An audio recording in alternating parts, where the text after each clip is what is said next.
지난 이야기. 김도연은 우물에서 발견한 문서로 10년 전 토지 조작 사건을 밝혀냈습니다.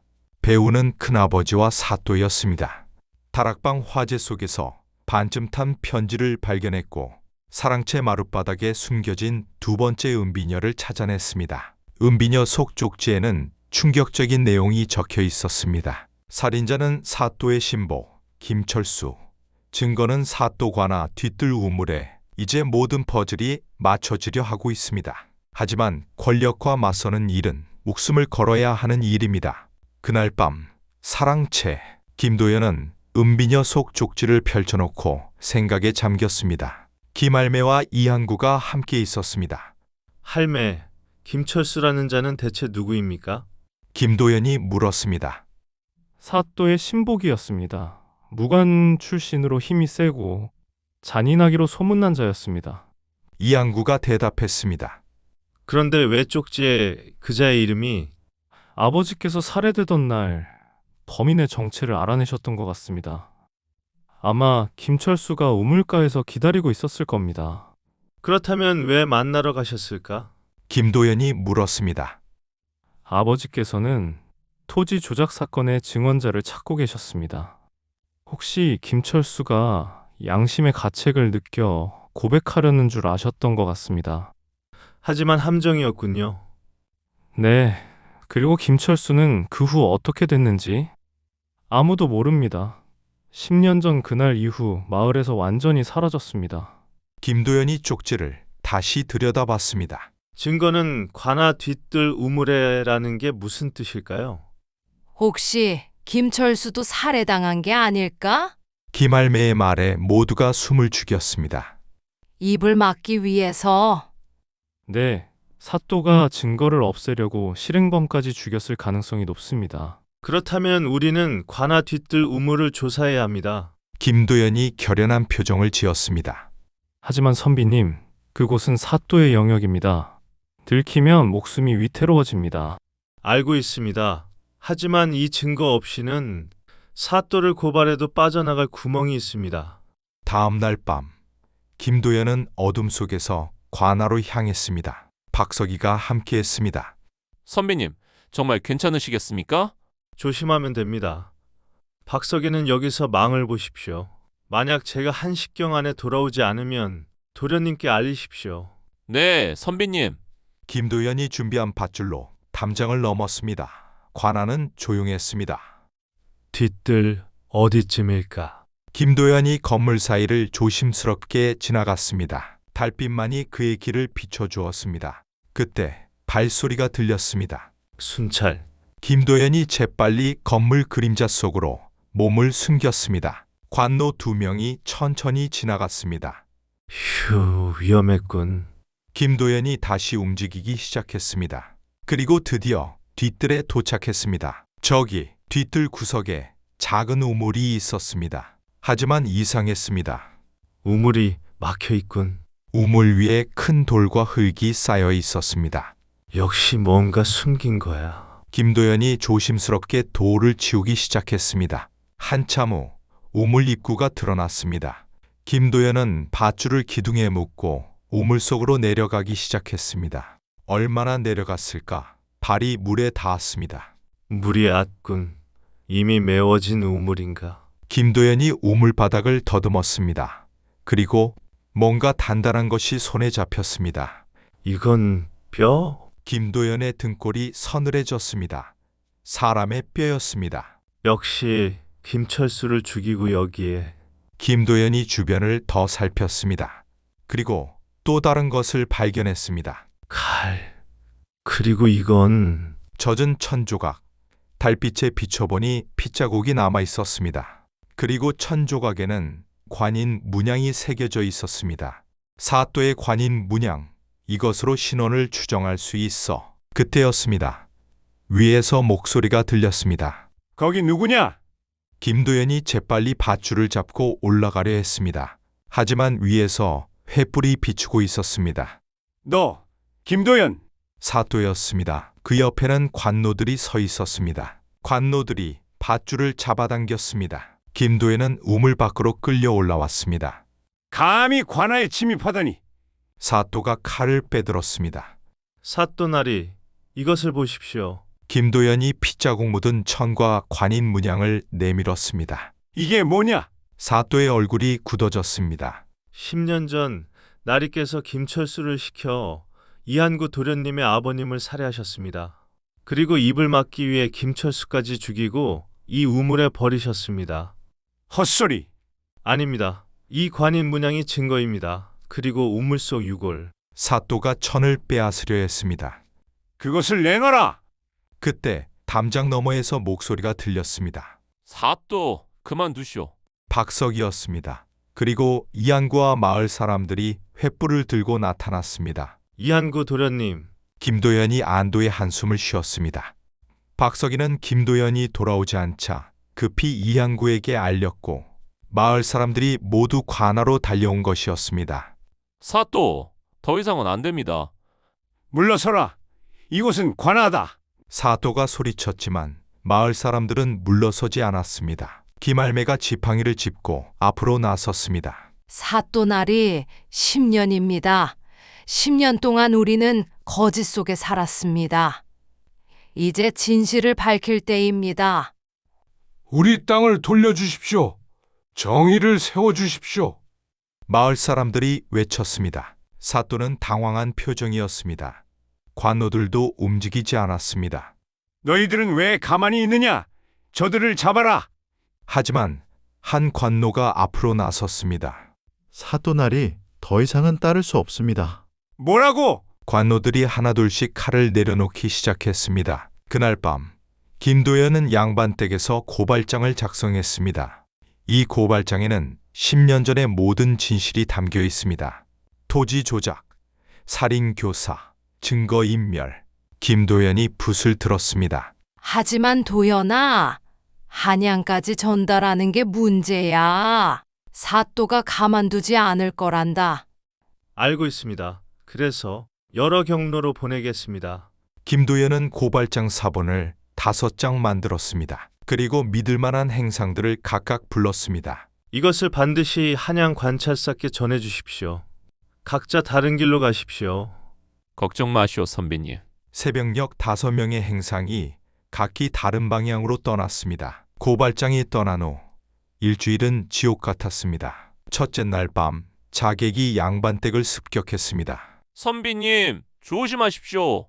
검은 옷을 입은 자객 셋이 담장을 넘어왔습니다. 이한구와 마을 청년들이 막아섰습니다. 둘째 날 사또가 김도연을 체포하려 했습니다. 김도연을 내놓아라. 하지만 마을 사람들이 양반댁을 에워싸고 막았습니다. 셋째 날 큰아버지가 탈출을 시도했습니다. 하지만 마을 사람들의 감시망에 걸려 실패했습니다. 나라, 내가 누군지 아느냐? 나리, 안 됩니다. 진실이 밝혀질 때까지 여기 계셔야 합니다. 넷째 날 김도연은 독이 든 음식을 받았습니다. 다행히 김할매가 미리 알아차렸습니다. 도연아, 이 국에서 이상한 냄새가 나는구나. 먹지 마라. 다섯째 날 사또가 군사를 동원하려 했습니다. 하지만 관노들이 거부했습니다. 여섯째 날 마을 전체가 긴장 속에서 밤을 지새웠습니다. 일곱째 날 오후 마을 어귀에서 말발굽 소리가 들렸습니다. 마패를 든 관리가 나타났습니다. 암행어사 출두요. 모두가 무릎을 꿇었습니다. 사또의 얼굴이 새하얗게 질렸습니다. 암행어사님. 사또, 그대의 죄상이 한양까지 알려졌소. 5개의 고발장이 서로 다른 경로로 도착했소. 모두 동일한 내용이었소.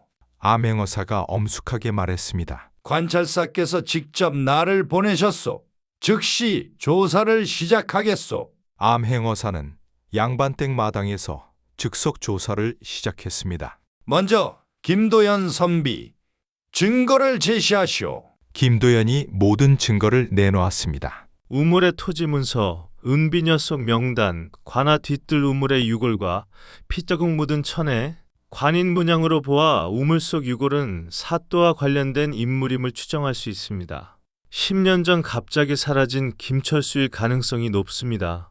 박석이, 증언하시오. 박석이가 앞으로 나섰습니다.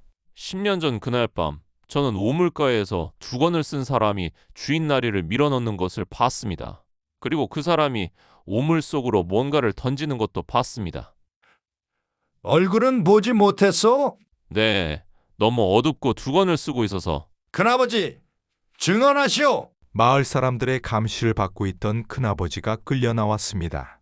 모든 것이 사실입니다.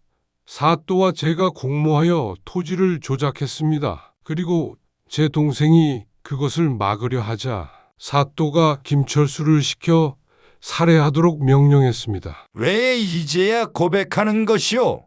큰아버지의 눈에서 눈물이 흘렀습니다. 10년 동안 동생의 얼굴이 꿈에 나타났습니다. 더 이상은 견딜 수 없었습니다. 암행어사가 사또를 바라봤습니다. 사또, 변명이 있어? 사또는 잠시 침묵했습니다. 그리고 갑자기 칼을 빼들었습니다. 그래, 내가 명령했다. 하지만 이미 10년이 지났다. 그리고 실행범은 죽었어. 사또가 미친 듯이 소리쳤습니다. 실행범을 죽인 것도 나리요? 나는 증거를 없애야 했다. 사또가 칼을 휘둘렀습니다.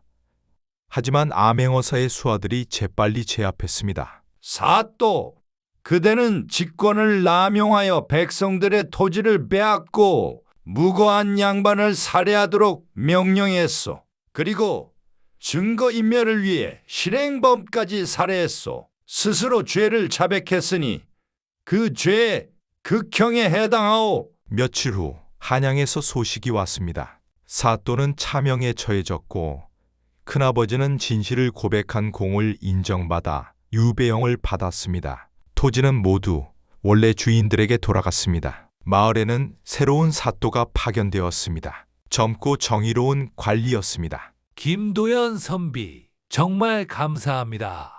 새 사또가 김도연에게 절을 했습니다. 아닙니다. 저는 단지 진실을 밝혔을 뿐입니다. 진짜 영웅은 10년 동안 죄책감을 안고 살다가 증언한 박석이입니다. 그리고 마지막 순간 양심을 선택한 큰아버지입니다. 그날 오후 이양구와 이청아는 아버지의 무덤 앞에 섰습니다. 아버지, 10년 만에 진실을 밝혔습니다. 이양구가 무릎을 꿇고 절을 했습니다. 아버지, 정의가 이겼어요. 이제 편히 쉬세요. 이청아도 눈물을 흘렸습니다. 김도연이 2개의 은비녀를 무덤 앞에 놓았습니다. 주인날이 이 은비녀에 담긴 지혜 덕분에 진실이 밝혀졌습니다. 바람이 불어왔습니다. 마치 아버지가 대답하는 것 같았습니다. 며칠 후 김도연은 다락방 화재의 진실을 조사했습니다. 선비님, 범인을 찾으셨습니까? 이양구가 물었습니다. 네, 발자국과 흔적을 추적한 결과 사또가 보낸 자객이었습니다. 사또가... 네, 사또는 제가 편지를 발견할까봐 불을 지르도록 명령했습니다. 다행히 중요한 증거들은 모두 구해냈지만 정말 위험하셨군요. 며칠 후 김도연이 마을을 떠나는 날이 왔습니다. 선비님, 정말 가시는 겁니까? 네, 이제 이곳에는 평화가 찾아왔으니 그동안 정말 감사했습니다.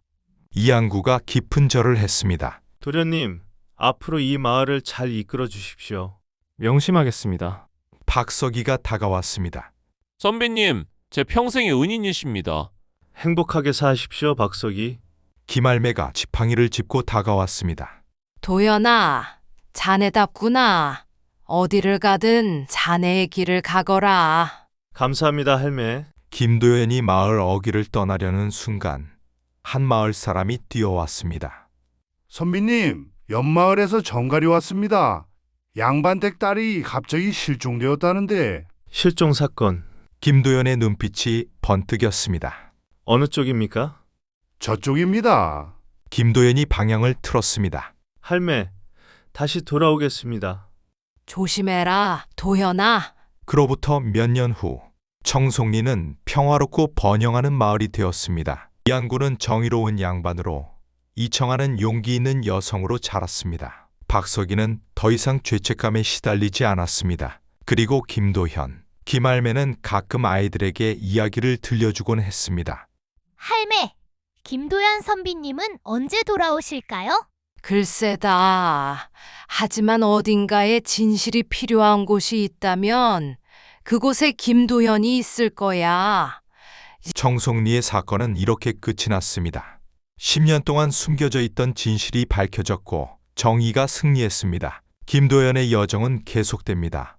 조선팔도 어딘가에서 누군가의 억울함을 풀어주고 숨겨진 진실을 밝히며, 왜냐하면 진실은 언제나 밝혀지기를 기다리고 있으니까요. 그리고 정의는 결코 늦지 않으니까요.